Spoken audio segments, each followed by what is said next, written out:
Here's a feature I use a lot in Microsoft Excel, and that's the ability to hide or unhide columns that you see at the top. So we see A, B, C, D, E, F, G, etc., but sometimes you just need to hide some of those columns in order to get some additional work done, and those are just getting in the way. So let's say, for instance, that E and F and G are just causing me problems. So I can select with my left mouse click and just drag across those three different columns.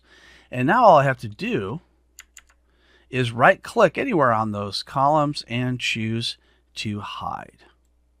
And now we can tell that it's hidden by a couple of reasons. One is we can see this line that's thicker down the center there. And we can also see it goes from A, B, C, D all the way to H. So if you see any of the letters just sort of skip from one section to another, then you know that there's hidden.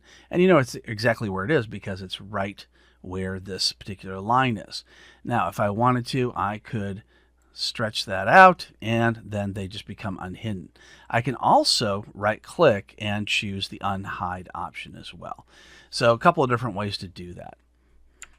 Now this also works with rows as well. So we just did it with columns. Now I'm going to do it with rows. So I'm going to select 14 through 17. I'm going to right click anywhere there and choose hide, and the exact same thing happens. And then if I want to unhide, I'll just right click over that area and I'll just choose unhide. And then our rows show right back up again. So that's how you hide and unhide rows and columns in Microsoft Excel.